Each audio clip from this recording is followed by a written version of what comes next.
বর্তমান সময়ে ওই দিন কুমিল্লা গেলাম। তো কুমিল্লা আমার প্রোগ্রামের আগে কাদেরিয়া এক হুজুর বক্তব্য দিলেন, আমি ঘরে বসে শুনতেছি। উনি বক্তব্যের ক্ষেত্রে বলেন আমার রেগুলারের সঙ্গে বক্তব্য। তো সে ওই বক্তব্যের মধ্যে বলছে যে পীর সাহেব যখন প্রস্রাব করলেন তখন ওই প্রস্রাব বুড়ি বোতলের ভিতরে নিলেন। বোতলের ভিতরে নেওয়ার পর ওই বোতলের মুখটাকে অফ করে নিয়ে ওই বোতল যখন ঘরের ভিতরে ঢুকে মুখটা করলেন, পুরা ঘরটা সুগন্ধিতে ভরে গেল। ওয়াজের মধ্যে মানুষের সামনে হুজুরের কথা বলতেছে, আমি কি করতাম তখন?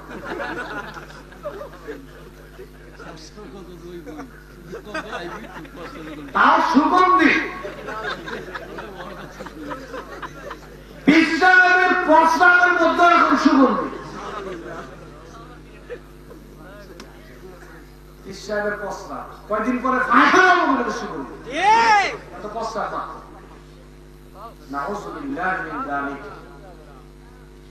আজকের সমাজে এই তথাকথিত নামধারী কিছু ভণ্ড পীর রয়েছে, তথাকথিত নামধারী কিছু ইসলামের দুশ্মন রয়েছে, যারা আল্লাহকে অন্তর্গত ভাবে মানুষদেরকে মানতে বাধা দিচ্ছে, আর ওরা নিজে এখন তাগুতের আসনে বসে আছে। অন্তর্গত ভাবে মানতে মানুষ তাওহীদবাদী হবে, নির্ভেজাল ঈমানের অধিকারী হবে, কিন্তু ওরা মানুষকে দিচ্ছে না। আরেক দল বের হয়েছে নবীকে নিয়ে এখন মারামারি করছে। আশেকে রাসূল, আশেকে রাসূলের নাম দিয়ে এই তো দেখবেন হাজার হাজার মানুষ এখন গিয়ে একত্রিত হয়েছে আশেকে রাসূল নামে। নবীর আশিক। আমি বর্তমান সময়ের কিছু মানুষ আছে যারা নবীকে নিয়ে খুব বাড়াবাড়ি করতেছে। আল্লাহ নবীর সম্মান যতটুকু দিয়েছেন এর চাইতে 1 ইঞ্চি পরিমাণ সম্মান নবীকে যদি কেউ বাড়াই দিয়ে যায় তাহলে নবীকে অপমান করা হবে। আল্লাহ যতটুকু দিয়েছেন ততটুকুর বাইরে 1 ইঞ্চি সম্মান বাড়াইতে গেলে নবীর অপমাননা হবে। কিভাবে? এই যে ওই দিন দেখলাম ঈদে মিলাদুন নবী উপলক্ষে পিছনে ব্যানার, ঈদে মিলাদুন নবী উপলক্ষে ওয়াজ ও দোয়া মাহফিল, ওয়াজ ও দোয়া মাহফিল। স্টেজের মধ্যে পুরুষ বসা আর ঢুলি তবলা বসা। এই ওয়াজ এবং দোয়ার মাহফিলে ওয়াজ এবং দোয়া করবেন আন্তর্জাতিক খ্যাতি সম্পন্ন একজন গায়িকা, আন্তর্জাতিক খ্যাতি সম্পন্ন একজন মুফাসসির, আপনাদের জনপ্রিয় একজন ব্যক্তি হযরত মুমতাজ বেগম। আপনাদের তো খুব জনপ্রিয়, মহিলাদের খুব জনপ্রিয়। ঈদে মিলাদুন নবী উপলক্ষে ওয়াজ ও দোয়ার মাহফিল, সেখানে বাদ্য যন্ত্র গান বাজনা হবে, আর একজন মহিলা, বেহায়াপনা মহিলা গান বাজনা করবে। এটা কি নবীকে সম্মান করা হলো না নবীকে অপমান করা হলো? বদমাশ কোথাকার বলুন নবীকে সম্মান করবে, এগুলো নবীকে সম্মান না। কালকে মাহফিল করলাম কেরানীগঞ্জ, কেরানীগঞ্জ থেকে মাহফিল করে যাওয়ার পথে দেখলাম পরশ মুবারক ওয়াজ মাহফিল দোয়া মাহফিলে ব্যানার, হাজার হাজার মানুষ, নারীরা সেখানে গান গাচ্ছে, পুরুষ হাজার হাজার পুরুষ দীর্ঘ আছে। এটাকেও কি ধর্ম বলবে? আল্লাহ নবীকে আল্লাহ যতটুকু সম্মান দিয়েছে তার চাইতে বেশি সম্মান কেউ দিতে পারবে না। আয়েশা রাদিয়াল্লাহু তাআলা আনহাকে আল্লাহ নবী জিজ্ঞেস করলেন, আল্লাহ নবীকে আয়েশা রাদিয়াল্লাহু তাআলা আনহাকে জিজ্ঞেস করা হলো আল্লাহ নবীর চরিত্র সম্পর্কে, আল্লাহ নবীর মর্যাদা সম্মান সম্পর্কে।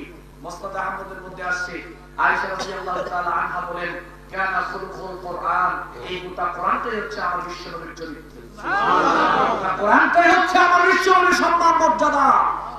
যার উপরে পুরা কোরআন নাযিল হয়েছে দুনিয়ার তাকে কি সম্মান দিবে? ঠিক, পৃথিবীর সর্বশ্রেষ্ঠ গ্রন্থ যার উপরে আল্লাহ নাযিল করেছেন, আল্লাহর নবী সবচাইতে বড় মুজিজা হলো আল কোরআন। ঠিক, আর নবীকে তুমি, আমি তো এখানে রসিকতা করে একটা জিনিস সব সময় বলি যে নবীকে মানুষ আজকে বেশি সম্মান দিতে গিয়ে কিভাবে অপমান করছে দেখেন।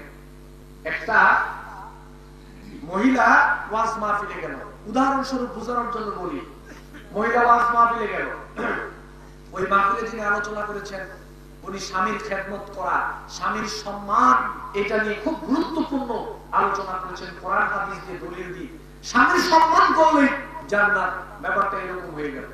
এবার মহিলা বাড়িতে আসলো, আসার পরে রাতে ঘুমাইতে পারে না, মন খালি সফর।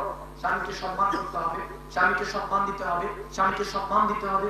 কি বললে স্বামী সম্মান পাবে? হাজবেন্ড বলবো না, আব্দুর রহিম বলবো না, কে বলবো, কে বলবো?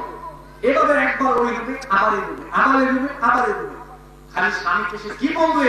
স্বামীর সম্মান হবে। এবার শয়তান সুযোগের শব্দ ব্যবহার করলো, ধরেন শয়তান এসে মাথায় বসলো, এবার এই রুমে গেল, ওই রুমে গেল, শয়তান মাথার মধ্যে হুট করে ঢুকিয়ে বললো যে স্বামীকে আজ থেকে আমি আব্বা বলবো। মানে স্বামী বললে, হাজবেন্ড বললে, আব্দুর রহিম বললে মানে সম্মান হয় না। কি বললে সম্মান দিবে? শয়তান মাথায় বললো যে সিদ্ধান্ত নে, আজ থেকে স্বামীকে আব্বা বলবে। একটা ছট করে স্বামীকে আব্বা বলবো, সম্মান সর্বোচ্চ চূড়া হলো আব্বা, স্বামীকে আব্বা বলবো, যে সিদ্ধান্ত ওইটা। এবার স্বামী যখন কলিং বেল ধরে চাপ মারলো, বাড়িতে ঢুকলো, ঢোকার দরজাটা খোলার সাথে সাথে স্ত্রীকে জিজ্ঞেস করলো যে আব্বা কইছিল। স্বামী কি করলো? আমার বউ কি পাগল হয়ে গেল? তাহলে আল্লাহ স্বামীকে যতটুকু সম্মান দিয়েছেন তার চাইতে বেশি সম্মান দিতে গেলেই খালি অপমান করা হবে। আল্লাহ নবীকে আল্লাহ যতটুকু সম্মান দিয়েছেন তার চাইতে বেশি সম্মান দিতে গেলে নবীর অপমান ছাড়া আর কিছুই হবে না। সম্মানিত উপস্থিতি, ভালো করে বোঝার চেষ্টা করেন। মুহাম্মদ সাল্লাল্লাহু আলাইহি সাল্লাম সম্পর্কে এই বাংলাদেশে বহু কথা আজকে প্রচলন করা হয়েছে। আজকে যদি আল্লাহর নবী বেঁচে থাকতো তাহলে একটা লোক পৃথিবীতে জীবিত থাকতো না। যারা নবীর ব্যাপারে বেয়াদবি, শানের খেলাফ, যারা ওমর রাদিয়াল্লাহু তাআলা থাকে তো কোনো কথাই ছিল না, খেলা হয়েছে। কারণ ওমর রাদিয়াল্লাহু তাআলা জীবিত থাকবে আর নবীর শানে বেয়াদবি করবে, এটা কখনোই সম্ভব ছিল না। সম্মানিত উপস্থিতি, তাগুতকে আগে বর্জন করতে হবে। অন্তর্গতভাবে আল্লাহকে মানতে গেলে যারা বাধা হয়ে দাঁড়ায় ওরা তাগুত। ব্যক্তি হলে ব্যক্তি তাগুত, বস্তু হলে বস্তু তাগুত, কিতাব হলে কিতাব তাগুত। এবার আসেন, আল্লাহকে অন্তর্গতভাবে মানলাম। এবার আল্লাহকে অন্তর্গতভাবে মানতে গিয়ে দ্বিতীয়বার আল্লাহকে মানতে হবে কর্মগতভাবে, বিধানগতভাবে। বিগতভাবে, বিধানগতভাবে।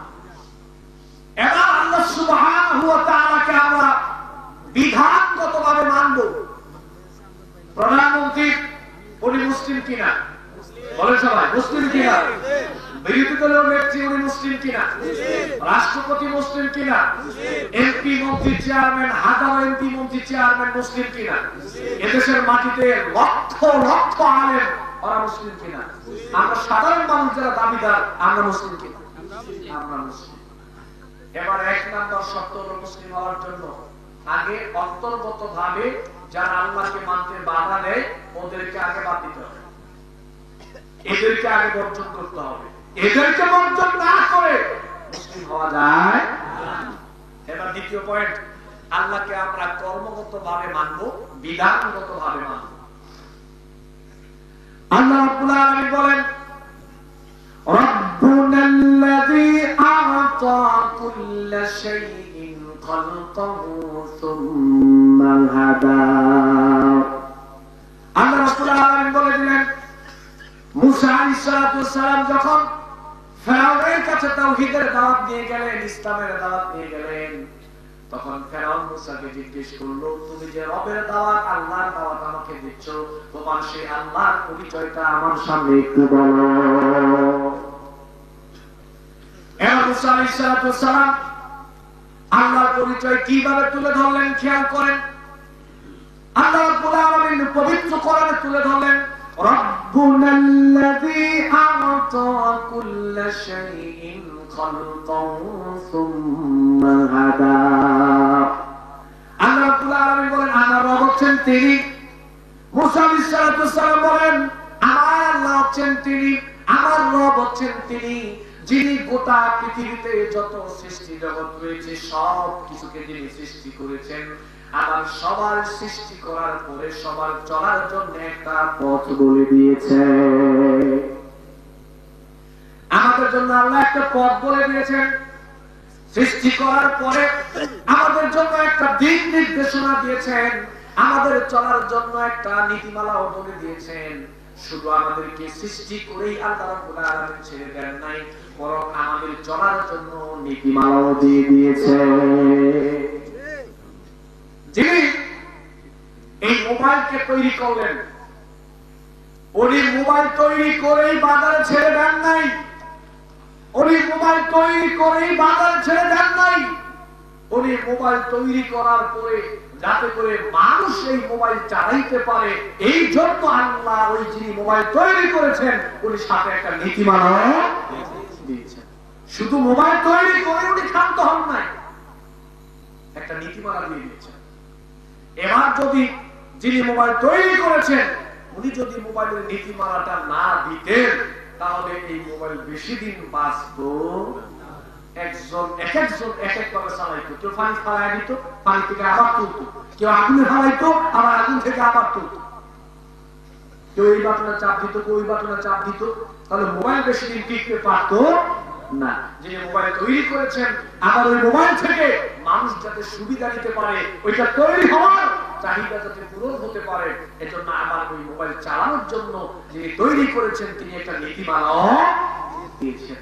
আল্লাহ আমাদেরকে সৃষ্টি করেছেন, সৃষ্টি করার পরে আল্লাহ আমাদেরকে একটা নীতিমালাও বলে দিয়েছেন। মানুষ কিভাবে চলবে এই নীতিমালা আল্লাহ আমাদেরকে দিয়েছেন কি দেন নাই? বক্তব্য শেষ করে দিব? তাহলে আপনি একটু কথা বলবেন, আর বেশি সময় নিব না, শেষ করে দিব। একটু দাঁড়ান, একসাথে আমাকে নিয়ে যাইবেন, আমাকে নিয়ে যাইবেন, আমার সাথে। মানুষ কিভাবে চলবে চালাবে, কিভাবে চলবে চালাবে, এই নীতিমালা আল্লাহ দিয়েছেন নাকি দেন নাই? চালানোর কথা কিভাবে কেন বললাম? আমি যখন ব্যক্তি তখন আমি চলবো, ব্যক্তি হিসেবে আমি কিভাবে চলবো এটা আল্লাহ দিয়েছেন কি দেন নাই? এবার আমি ব্যক্তি থেকে হলাম, আমি পরিবারের গার্জিয়ান, এবার পরিবারটা আমাকে চালাতে, এতক্ষণ আমি চলেছিলাম, এখন আমি তো চলবই, পাশাপাশি পরিবারটা তো আমাকে চালাতে হবে। তাহলে আমি কিভাবে চলবো এই নীতিমালা আল্লাহ দিয়েছেন, আমি পরিবারটা কিভাবে চালাবো এই নীতিমালা কি আল্লাহ দেন নাই? আল্লাহ কি দেন নাই? দিয়েছেন। এবার পরিবার থেকে আমি বের হয়ে গেলাম, সমাজের ইউনিয়নের মেম্বার। এবার আমার লক্ষ্য তিনটা। প্রথমে আমি ব্যক্তি হিসেবে চলবো, দ্বিতীয়ত আমি পরিবারের গার্জিয়ান হিসেবে চালাবো, তৃতীয়ত এবার আমি ইউনিয়নের মেম্বার, চেয়ারম্যান। এবার 3 নম্বর লক্ষ্যটা যোগ হলো, এবার ইউনিয়নটাকেও আমাকে চালাতে হবে।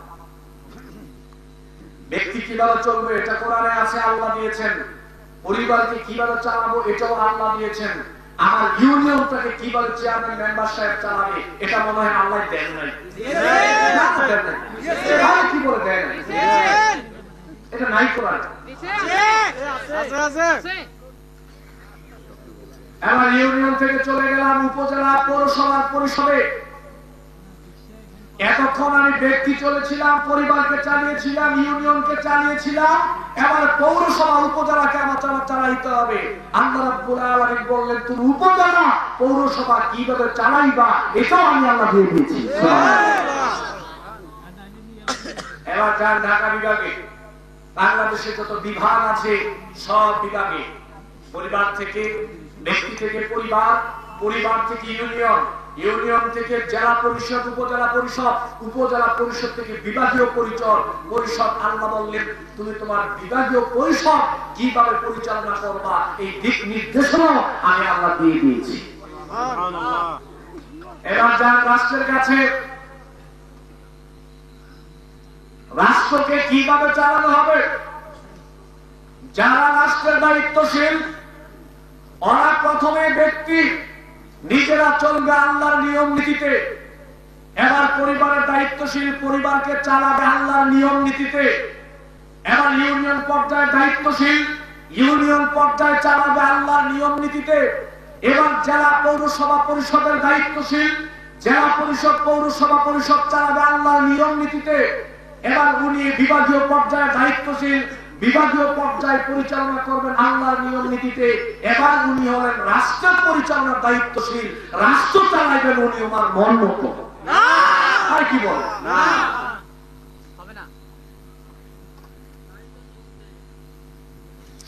সর্বোচ্চ চূড়ার পর্যায়ে রাষ্ট্রের দায়িত্বশীল। রাষ্ট্রটা আমি কিভাবে চালাবো এই নিয়ম নীতি আল্লাহ আমাদেরকে দিয়েছেন নাকি দেন না? দিয়েছেন নাকি দেন না? রাষ্ট্র, বিভাগ, ইউনিয়ন, পৌরসভা, জেলা পরিষদ এগুলো কি ইসলামের ভিতরে না ইসলামের বাইরে? না, ইসলাম খালি মসজিদের মাহফিল, এগুলো সব ইসলামের বাইরে।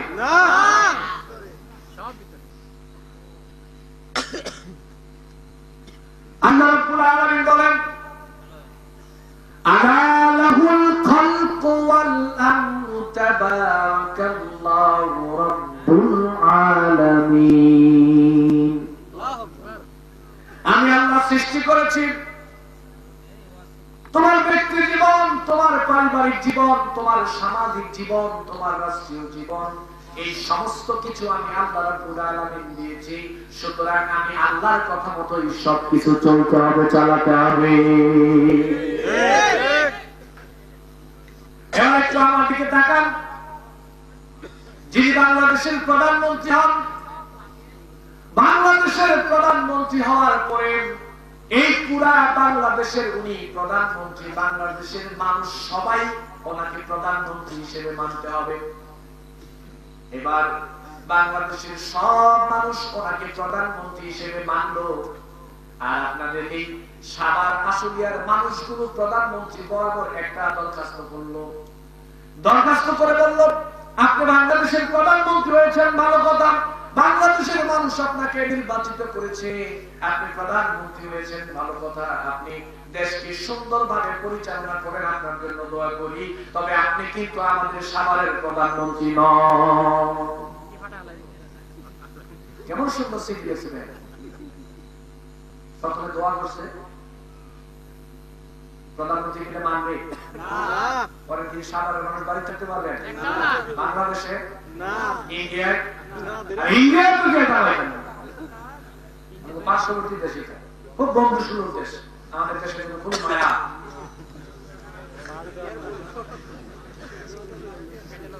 খুব মায়া, অনেক রাষ্ট্রে দেখলাম আমাদের দেশের জন্য খুব মায়া। মায়া কেমন একটু বলি, বলবো গল্প, উদাহরণ। তিন বন্ধু খুব ক্লোজ ফ্রেন্ড, ইংরেজিতে মনে হয় ক্লোজ বলে না, যে আমরা খুব ক্লোজ ফ্রেন্ড, খুব কাছের মানুষ, অন্তরের অন্তরস্থলের বন্ধু। তিন বন্ধু, একটা ছিল কেরোসিন তেল ব্যবসায়ী, আর একটা ছিল টেইলার্স, যে কাপড়, সিধা কাপড় যেটা, এটা, আর আরেকটা ছিল আপনার ওই যে কি বলে এটাকে, মানুষের ঘর দুয়ার যে বানায়, কাঠ মিস্ত্রি। কাঠ মিস্ত্রির বাড়িতে আগুন লাগছে, লাগার পরে এই খবর গেল টেইলার্সের যে মালিক ওই বন্ধুর কাছে। যাওয়ার পরে শুনলো যে আমার বন্ধুর বাড়িতে আগুন লেগেছে, আমি দোকানে বসে রাখতে পারি না, মাথা গরম, অন্তরস্থলের বন্ধু, ক্লোজ ফ্রেন্ড, আমার ক্লোজ বন্ধু, তার বিপদে ঝাঁপিয়ে পড়তে হবে। এই কর্মচারীরা তোমরা সবাই শোনো, বন্ধুর বাসায় আগুন লেগেছে, কি করতে হবে? বললো ওস্তাদ কি করবো বলেন? বললো আসলে বন্ধুকে তো সহযোগিতা করতে হবে, আগুন তো নিভাতে হবে। কি দিয়ে নিভাবো, আমার কাছে তো কিছুই নাই। আমার কর্মচারীরা বললো যে স্যার, ওই পাঞ্জাবি শার্টের কাপড়ের গুঁড়ো আছে, টুকরা আছে, বলে ওইগুলোই নাও। চাকে তো এক ট্রাক ধরেন বললো, ঘরে বন্ধুর বাড়িতে গেল, যে সব আগুনের মধ্যে ফেলে দিল, আগুন নিবানোর জন্য। ক্লোজ ফ্রেন্ডের বিপদে কত আগ্রহ দেখে। এমন কেরোসিন তেল ব্যবসায়ী হে খবর পাইলো বন্ধুর বাড়িতে আগুন লাগছে। এই কেরোসিন তেলের গোডাউনে যত তেল আছে সব ট্রাকের উপর, বন্ধুর বাড়িতে আগুন লাগছে, কেরোসিন তেল খাড়াই যাবো আমি? আমার বন্ধু না বাঁচলে আর কি করবো? আমার বন্ধুর দোকান পুড়ে যাচ্ছে, আমার তেল দিয়ে কি হবে? সব তেল নিয়ে দিল বন্ধুর বাড়িতে, আগুনের দিল, এই আগুন নেই। দোস্ত, তুমি আমার ক্লোজ ফ্রেন্ড, তোমার বিপদে আমি ঝাঁপিয়ে পড়েছি, চিন্তা করবো না, আগুন কিছুক্ষণের মধ্যে নিয়ে যাবে। আমাদের পার্শ্ববর্তী কিছু দেশ আছে, ওরা আমাদের খুব ক্লোজ ফ্রেন্ড, একদম ক্লোজ ফ্রেন্ড আর কি। ওই আগুন নিবানোর বন্ধু না, আগুন আরো জ্বালানোর বন্ধু। বাতাস নেই। সম্মানিত মানুষ, মুসলিম রাষ্ট্রে কোথায় চলে যাচ্ছে? আল্লাহ রাব্বুল আলামিন বলেন, সৃষ্টি আমি করেছি, সুতরাং আমার নিয়ম নীতিতে চলবে। তোমরা আমার নিয়ম নীতিতে চলতে বাধ্য, আমার নিয়ম নীতিতে তোমরা চালাতেও বাধ্য। প্রধানমন্ত্রীকে সাভারের মানুষ, আশুলিয়ার মানুষগুলো যদি ওনাকে প্রধানমন্ত্রী হিসেবে মানতে রাজি না হয়, তাহলে যেমনি ভাবে বাড়িতে থাকা সম্ভব নয়, বাংলাদেশে থাকা সম্ভব নয়, ইন্ডিয়াতে গিয়েও সম্ভব নয়, মাটির তলায় চলে গেলে সম্ভব নয়, শান্তি পাবেন না। আল্লাহ রাব্বুল আলামিনকে যদি কেউ বলে যে আল্লাহ, ব্যক্তি জীবনে আপনার নিয়ম নীতি মানবো, পারিবারিক জীবনে আপনার নিয়ম নীতি মানবো, সামাজিক জীবনে আপনার নিয়ম নীতি মানবো, জেলা পর্যায়ে আপনার নিয়ম নীতি মানবো, বিভাগীয় পর্যায়ে আপনার নিয়ম নীতি মানবো, আর রাষ্ট্রীয় পর্যায়ে আপনার নিয়ম নীতি আমরা মানতে পারবো না, দুঃখিত। এই কথা যদি কেউ বলে, এই কথা যদি কেউ জেনে শুনে সজ্ঞানে বলে যে জীবনের সব জায়গায় আল্লাহকে মানার কোনো দরকার নাই, জীবনের সব জায়গায় আল্লাহকে মানার কোনো দরকার নাই, যেই যেই জায়গায় আল্লাহকে মানতে মানুষ অস্বীকার করবে, অস্বীকার করলেই সে কাফের, অস্বীকার করলেই কাফের, সেদিন ওটা থাকবে না। আবার একটু খেয়াল করেন, ব্যক্তি জীবনে আল্লাহর নিয়ম নীতি মানবো, ব্যক্তি জীবনে আল্লাহর নিয়ম নীতি মানতে গেলে যদি কেউ বাধা হয়ে দাঁড়ায় তাহলে সে তাগুত। পারিবারিক জীবনে আল্লাহর নিয়ম নীতি মানবো, পারিবারিক জীবনে আল্লাহর নিয়ম নীতি মানতে গেলে যদি কেউ বাধা হয়ে দাঁড়ায় তাহলে সে তাগুত। সামাজিক জীবনে আল্লাহর নিয়ম নীতি মানবো, সামাজিক জীবনে আল্লাহর নিয়ম নীতি মানতে গেলে যদি কেউ বাধা হয়ে দাঁড়ায় তাহলে সে তাগুত। জেলা পরিষদ, উপজেলা পরিষদ, বিভাগীয় পর্যায়ে আল্লাহর নিয়ম নীতি মানবো, আল্লাহর নিয়ম নীতি মানতে গেলে যদি কেউ বাধা হয়ে দাঁড়ায় তাহলে সে তাগুত। রাষ্ট্রীয় পর্যায়ে আল্লাহর নিয়ম নীতি মানতে মানুষ বাধ্য, রাষ্ট্রীয় পর্যায়ে আল্লাহর নিয়ম নীতি মানতে গেলে যদি কেউ বাধা হয়ে দাঁড়ায় তাহলে সে তাগুত। এমন ব্যক্তি যদি আমার পিতা হয় তাহলেও তাগুত, এমন ব্যক্তি যদি আমার বড় ভাই হয় তাহলেও সে তাগুত, এমন ব্যক্তি যদি আমার বোন জামাই হয় তাহলে সে তাগুত, এমন ব্যক্তি যদি আমার 14 গোষ্ঠীর কেউ হয় তাহলে সে তাগুত, এমন ব্যক্তি যদি চেয়ারম্যান মেম্বার হয় তাহলে সে তাগুত, এমন ব্যক্তি যদি উপজেলা চেয়ারম্যান, পৌরসভা চেয়ারম্যান, রাষ্ট্রের গুরুত্বপূর্ণ দায়িত্বশীল যেই হোক না কেন, এমন ব্যক্তি যদি নিজের পিতামাতা হয়, পৃথিবীর সমস্ত মানুষ এই ভূমিকা পালন যারাই করবে ওরাই তাকে। আজকে একটা নামাজ যারা করেছেন, এশার নামাজ ততক্ষণ পর্যন্ত উপকারে আসবে না যে পর্যন্ত তাগুতকে বর্জন না করবে। আগে তাগুত বর্জন, পরে নামাজ, পরে সব। আগে তাগুত বর্জন। তাগুত বর্জন মানে তাকে দেখা হলে ভালো আছো, কেমন আছো, এগুলো বর্জন নয়। তাগুত বর্জন মানে হলো তার আনুগত্য করাকে তোমাকে বর্জন করতে হবে। তাগুদের আনুগত্য করা যাবে না, তাগুদের নিয়ম নীতি মানা যাবে না, মানব রচিত আইন মানা যাবে না, ধর্ম নিরপেক্ষ মতবাদ একটা তাগুদ মতবাদ, তাগুদি মতবাদ। এই পৃথিবীতে যত তরিকা আছে সব তরিকা তাগুদি তরিকা। এর আলেম বলা, কিসের আলেম বলা? ইসলাম বাদ দিয়ে আবার কিসের তরিকা? নবীর তরিকা বাদ দিয়ে আবার কিসের তরিকা? নবীর তরিকা বাদ দিয়ে পৃথিবীতে যত মানব রচিত তরিকা তৈরি হয়েছে প্রত্যেকটা তরিকাই তাগুদি তরিকা, প্রত্যেকটা। এটা ধর্ম নিরপেক্ষ মতবাদ বলেন, সমাজতন্ত্রবাদ বলেন, তারপরে চিশতিয়া বলেন, অমুক তরিকা, এই তরিকা যত বলেন সব তরিকা হলো তাগুদি তরিকা, যেহেতু সব মানুষ তৈরি করছে। নবীর তরিকার বাইরে কোন তরিকা চলবে না। কি করবে না? চলবে না। নবীর তরিকার বাইরে কোন তরিকা চলবে না। মুসলিম শরীফের হাদিস দেখেন, আল্লাহর নবী বললেন, ইন্নী ফারাতুকুম আলাল হাউদ মান মাররা আলাইয়া শারিবা ওয়া মান শারিবা লাম ইয়াজমা আবাদান লা ইয়াদান্না আলাইয়া আকওয়ামুন আ'রিফুহুম ওয়া ইয়া'রিফুনি সুম্মা ইউহালু বাইনি ওয়া বাইনাহুম। আল্লাহর নবী বলেন, আমি হাউজে কাউসারের নিকট দাঁড়িয়ে থাকব, একদল লোক যাবে, তাদেরকে আমি হাউজে কাউসারের পানি তাদেরকে পান করাবো, তাদের আর কোনো পিপাসা লাগবে না। হাউজে কাউসারের পানি আমি তাদেরকে পান করিয়ে দিব। এরপর আরেকদল আসার পরে পর্দা এসে ঢেকে দিবে, তারা ঢেকে যাবে, আমি আড়াল হয়ে যাব, তারা আমাকে দেখতে পারবে না, আমি তাদেরকে দেখতে পারবো না, অথচ তারাও আমাকে চিনে, আমিও তাদেরকে চিনি।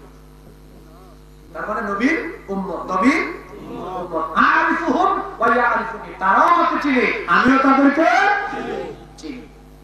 সুম্মা ইউহালু বাইনি ওয়া বাইনাহুম, তাদের মধ্যে আমার মধ্যে পর্দা আড়াল হয়ে যাবে। এবার আমি বলবো ইয়া রব ইন্নাহুম মিন্নি ওরা তো আমার উম্মত ছিল, ইয়া রব ওরা তো আমার উম্মত ছিল, আপনি তাদেরকে পানি পান করাতে দিচ্ছেন না। এবার আল্লাহর নবীকে বলা হবে ইন্নাকা লা তাদরি মা আহদাসু বা'দাকা, নবী আপনি জানেন না আপনি চলে আসার পরে তারা আপনার তরিকা বাদ দিয়ে নতুন একটা তরিকা তৈরি করেছে। তারা আপনার তরিকা বাদ দিয়ে, আপনার জীবন ব্যবস্থা বাদ দিয়ে, আপনার পথ প্রদর্শন এই সমস্ত কিছু বাদ দিয়ে ওরা মানব রচিত তরিকা তৈরি করেছে, মানব রচিত আইন তৈরি করেছে, ধর্ম নিরপেক্ষ মতবাদ তৈরি করেছে, সমাজতন্ত্রবাদ তৈরি করেছে, রাজতন্ত্রবাদ তৈরি করেছে, যত তন্ত্র মন্ত্র আছে সবকিছু ওরা তৈরি করেছে। কি বলেন চিশতিয়া খানকায়ে আরো কি তরিকা হাবিজাবি আছে বলতেও পারতেছি না আমি, এই সমস্ত তরিকা তারা তৈরি করেছে। সুতরাং তারা আপনার উম্মত নয়। নবী বলে সদকান সদকান লিমান গায়রা ওয়াহি, যা তোরা চলে যা, আমি নবী তোরা ওদেরকে আমি হাউসে কাউসারে পানি পান করাতে পারবো না, যেহেতু তোরা আমি নবীর সাথে গাদ্দারি করেছি। যত তরিকা বলেন তরিকা একটা, সেই তরিকার নাম হচ্ছে মুহাম্মদুর রাসূলুল্লাহ সাল্লাল্লাহু আলাইহি ওয়াসাল্লাম। আমাদেরকে যে তরিকা দেখিয়ে গিয়েছেন এর বাইরে কোন তরিকা আবিষ্কার করা যাবে না, নীতিগতভাবে তৈরি করা যাবে না। একটা হচ্ছে আইনগতভাবে আল্লাহ যে নীতিমালা দিয়েছে এর বাইরে যে মানব রচিত কোন নীতিমালা তৈরি করে ওই নীতিমালা অনুযায়ী চলা যাবে না। মানুষ কিয়ামত পর্যন্ত কোন নীতিমালায় চলবে এবং চালাবে এটা আল্লাহ সুবহানাহু ওয়া তাআলা কোরআনে দিয়ে দিয়েছেন। সুবহানাল্লাহ। আমাদের আর কোন আইন তৈরি করতে হবে না, আমাদের কোন তরিকা তৈরি করতে হবে না, আমাদের কোন নীতিমালা তৈরি করতে হবে না। সুতরাং আমি যদি আহলে হাদিস হতে চাই, কেউ যদি বলে আমি আহলে হাদিস আমি সঠিক দল, এক নম্বর করণীয় তাগুতকে ছাড়তে হবে। অন্তর্গত তাগুতকে বর্জন করতে হবে, কর্মগত তাগুতকে বর্জন করতে হবে। কর্মগত অন্তর্গত তাগুতকে বর্জন না করে আমি আহলে হাদিস হতে পারবো না। কেউ যদি বলে আমি জামাত ইসলাম আমি সঠিক, তাহলে আমি তাকে বলবো আগে তাগুতকে বর্জন করতে হবে। তাগুত বর্জন না করে তুমি জামাত ইসলাম হতে পারবে না। অন্তর্গত ভাবে তাগুত, কর্মগত ভাবে আগে তাগুতকে বর্জন করো, এরপরে বলতে পারবো যে আমি জামাত ইসলাম। যদি কেউ বলে আমি হানাফি, তাহলে সর্বপ্রথম তাকে বলবো তুমি যদি বলো তুমি হক, তাহলে আগে তোমাকে তাগুতকে বর্জন করতে হবে। অন্তর্গত তাগুত বর্জন করতে হবে, কর্মগত তাগুত বর্জন করতে হবে, এরপরে তুমি বলতে পারবো আমি হানাফি আমি হক দল। তাগুত বর্জন না করে হক দাবি করে পরমানে টিকবে না। তুমি দাবি করতে পারবা কিন্তু পরমানে টিকবে না। সুতরাং আসেন এই বিষয়গুলোকে আমরা ভালো করে উপলব্ধি করার চেষ্টা করি। আল্লাহ সুবহানাহু ওয়া তাআলা আমাদের সবাইকে তৌফিক দান করেন। আজকে যে আলোচনা হয়েছে আলোচনার উপরে আমাদের সবাইকে আল্লাহ সুবহানাহু ওয়া তাআলা আমল করার তৌফিক দান করেন বলেন আমিন। এই আলোচনার মধ্যে যদি কোনো ভুল ত্রুটি হয়ে থাকে সেই ভুল ত্রুটিগুলো আমাদের মন থেকে আল্লাহ মুছে দেন বলেন আমিন। আমাদের ক্ষমা করে দেন বলেন আমিন। আজকে যে আলোচনা করেছি নারী পুরুষ সবাই মিলে যেন আমরা এর উপরে আমল করতে পারি, আল্লাহ আমাদের তৌফিক দান করেন বলেন আমিন। আমাদের সবাইকে দিনদার হিসেবে কবুল করেন বলেন আমিন। আমাদের সবাইকে তাওহীদবাদী হওয়ার তৌফিক দেন বলেন আমিন। রাষ্ট্রকে আল্লাহ ইসলামের আলোকে কবুল করেন বলেন আমিন। রাষ্ট্রকে আল্লাহ কোরআনের আলোকে কবুল করেন বলেন আমিন। রাষ্ট্রকে আল্লাহ হাদিসের আলোকে কবুল করেন বলেন আমিন। রাষ্ট্র যারা পরিচালনা করছে ওদেরকে ইসলামের বুঝ দান করেন বলেন আমিন। তাওহীদের বুঝ দান করেন বলেন আমিন। সুন্নাহর বুঝ দান করেন বলেন আমিন। ওদেরকে আল্লাহ সমস্ত বালা মুসিবত থেকে হেফাজত করেন বলেন আমিন। ওদেরকে দীর্ঘ হায়াত দান করেন বলেন আমিন। রাষ্ট্রকে সুন্দর করে পরিচালনা করতে পারে আল্লাহ তৌফিক দেন বলেন আমিন। যারা কবরে আছে আল্লাহ ইমান ওয়ালা মানুষদেরকে ক্ষমা করে দেন বলেন আমিন। যারা বিপদগ্রস্তদের বিপদকে আল্লাহ সহজ করে দেন বলেন আমিন। যারা ঋণগ্রস্তদের ঋণকে আল্লাহ সহজ করে দেন বলেন আমিন। যারা যে সমস্ত বন্ধের কথা বলেছিলাম যারা জেলখানায় পড়ে আছে আল্লাহ ওদেরকে হেফাজত করে বলেন আমিন। ওদেরকে ধৈর্য ধারণ করার তৌফিক দেন বলেন আমিন। ওয়া আখতাওয়ানা আলহামদুলিল্লাহি রাব্বিল আলামিন। সুবহানাল্লাহি ওয়া বিহামদিহি আমরা এখানে আইছি আগে দিয়ে দেন।